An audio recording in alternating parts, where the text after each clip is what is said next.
वालेकुम, how are you all? I hope कि आप सब ठीक होंगे। तो आज की इस वीडियो में हम बात करने जा रहे हैं इंपीरियलिज्म के बारे में। प्रीवियस वीडियोस में हमने देखा था पोस्ट कॉलोनियल स्टडीज़ के बहुत इंपॉर्टेंट पर्सपेक्टिव्स को और इन डिटेल हमने पर्सपेक्टिव जो डिस्कस किया था वो था कॉलोनियलिज्म।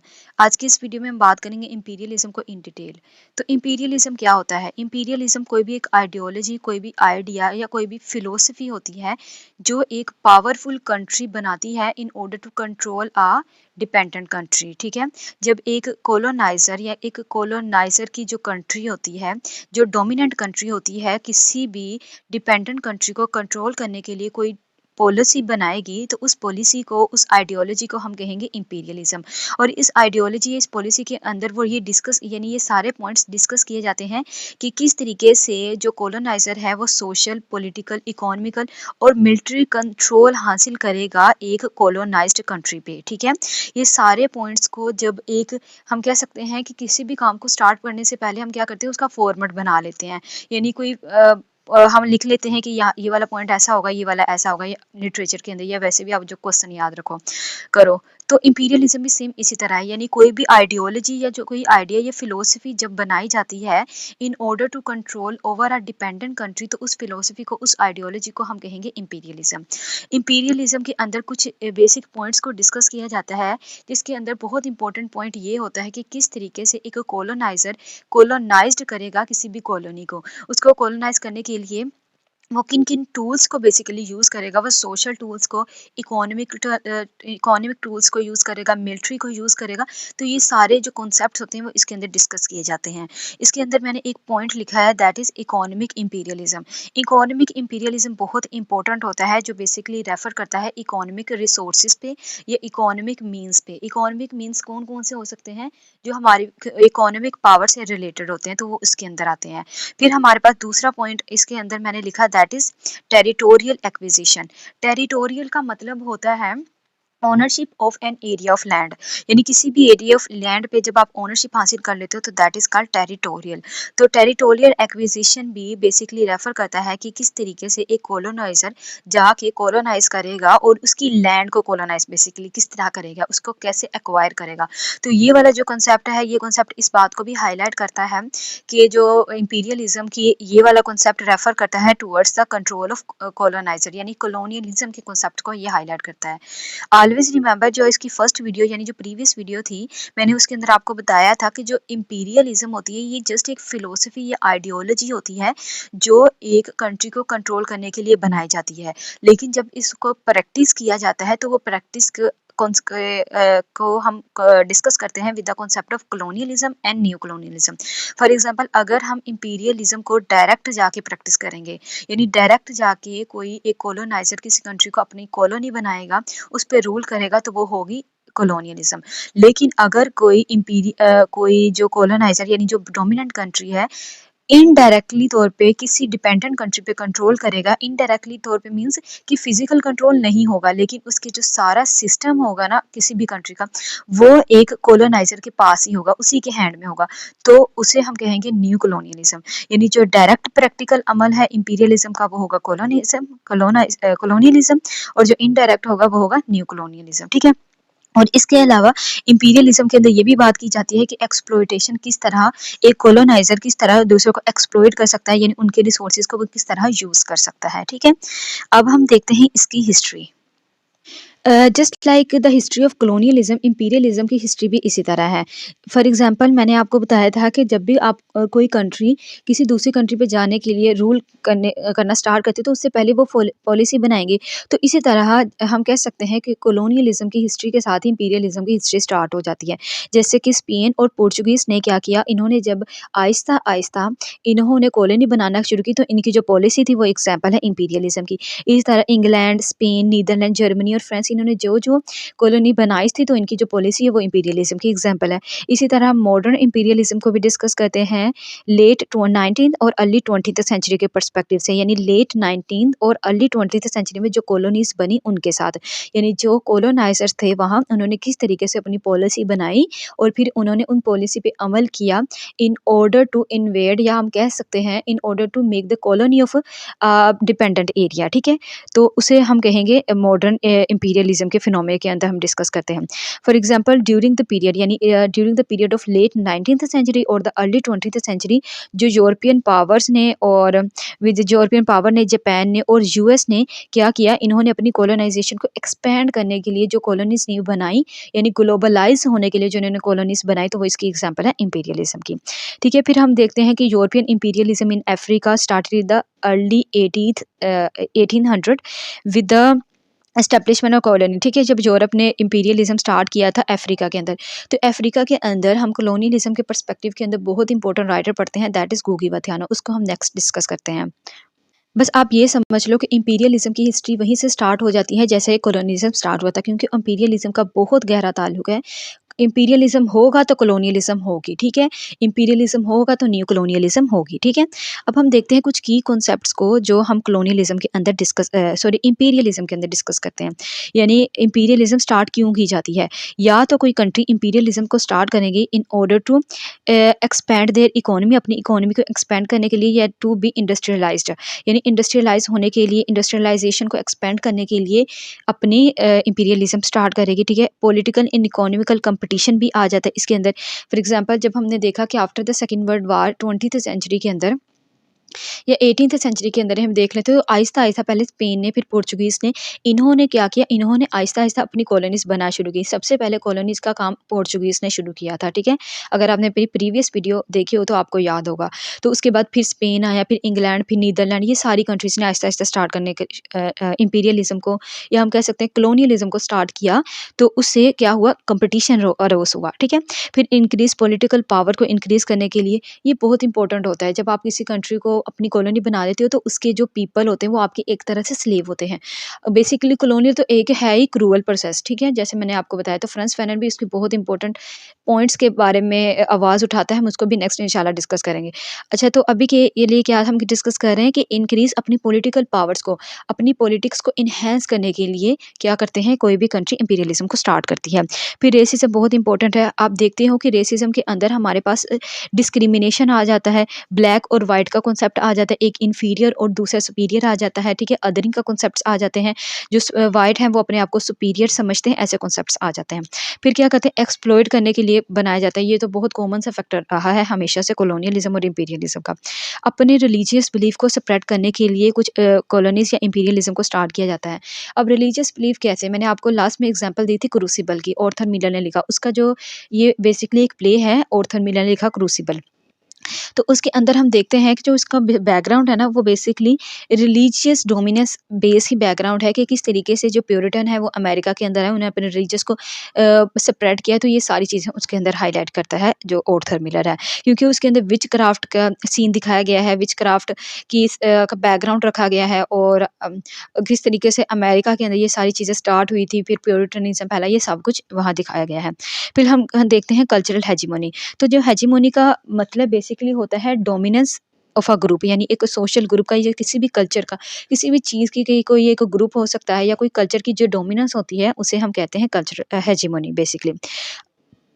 अब कल्चरल हेजेमनी के अंदर हम ये देखते हैं कि एक डोमिनेंट कंट्री किस तरीके से अपने लाइफस्टाइल को, अपने कल्चर को, अपने रहन-सहन को, या अपने कुकिंग अपने यानी जो स्टाइल होता है उनका, उन सब को क्या करने के लिए, स्प्रेड करने के लिए, अपने आप को डोमिनेंट दिखाने के लिए किस तरीके से वो इंपीरियलिज्म स्टार्ट करती है। अब मैंने आपको यहाँ कल्चर हेजेमनी के कॉन्सेप्ट के अंदर हम देखते हैं कि देखो, जब कोई कॉलोनी जैसे सब कॉन्टिनेंट के अंदर आए थे इंग्लैंड, तो उन्होंने उनके बहुत सारे तौर तरीके यूरोप के अभी भी आज़ादी हासिल, फिजिकल आज़ादी हासिल करने के बाद हमारे अंदर है, ठीक है। हम पाकिस्तानी क्या करते हैं, या इवन के जो भी, आई थिंक, ये मेरा ख्याल है कि जो भी न्यू इंपीरियलिज्म होगी या जो भी कॉलोनी बनी होगी ना, अब वो इंडिपेंडेंट है, हाँ। तो वो उनके कोई ना कोई इफ़ेक्ट उनकी साइकोलॉजी पे, उनके लाइफस्टाइल पे बहुत ज़रूर रहा होगा, ठीक है। यानी उन को ज़रूर अडेप्टेशन ज़रूर हुई होगी। तो इसी तरह हम कल्चरल हेजेमनी के अंदर देखते हैं कि आज क्या है, आज जो वेस्ट का कल्चर है बहुत सारे मुल्कों ने अपनाया हुआ है, ख़ास तौर पे जो न्यू कॉलोनियलिज्म के अंदर कंट्रीज़ आती हैं, उन्होंने अपनाया हुआ है। जो बेस्ट एग्जांपल है कल्चरल हेजेमनी की। अब यहाँ हम बात करते हैं क्रिटिक्स को स्टार्ट कर लेते हैं। मिशेल पेरेंटी बात करते हैं क्रिटिक्स के बारे में, तो क्रिटिक्स के अंदर बहुत इंपॉर्टेंट नाम है हमारे पास मिशेल पेरेंटी का, जो अमेरिकन पॉलिटिकल साइंटिस्ट था। ये बात करता है कि किस तरीके से western European imperialism first took place against the other European, यानी जो सबसे पहले यूरोपियन इंपीरियलिज्म स्टार्ट हुआ था वो अगेंस्ट देयर ओन नेटिव से हम कह सकते हैं अदर यूरोपियन, यानी उनके इर्द गिर्द जो इलाके थे पहले उन पे इंपीरियलिज्म स्टार्ट हुआ। जैसे कि वो बताता है कि सबसे पहले आयरलैंड को इन्होंने अपनी कॉलोनी बनाया और फिर बाद में आयरलैंड अब जाना जाता है ब्रिटिश एम्पायर के नाम से, ठीक है। और फिर इसी तरह वो कहते हैं हाउ एवर दूस who virtually faced the thrust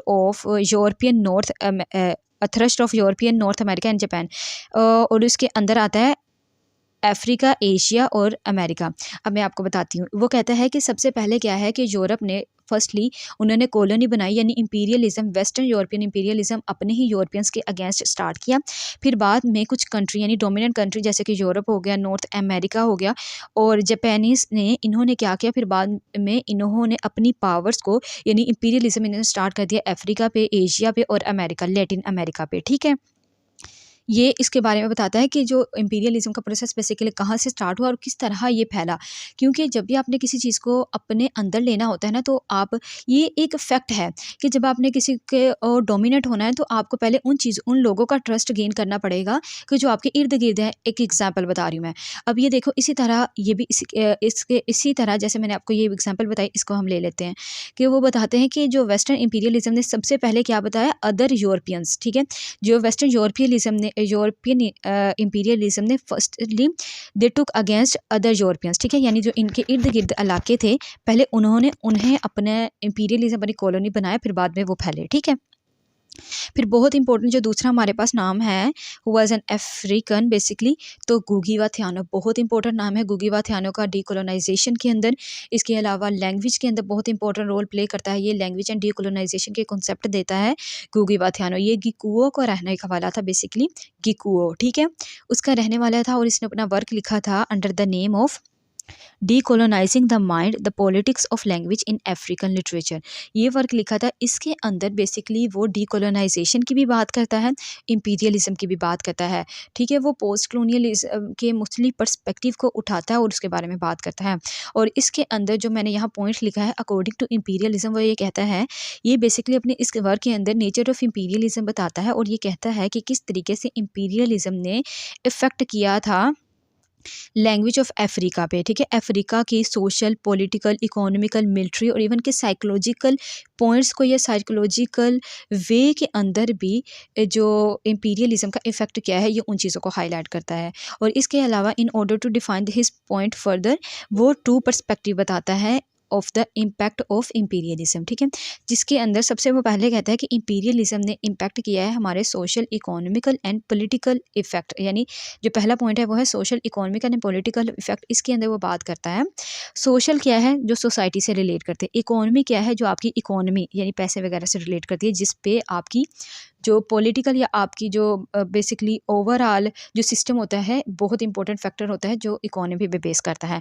political जो पॉलिटिक्स चलाते हैं, तो वो ये कहते हैं कि जो इंपीरियलिज्म का बहुत इंपॉर्टेंट जो असर होता है ना, इफ़ेक्ट होता है, वो सोशल, इकोनॉमिक और पॉलिटिकल होता है।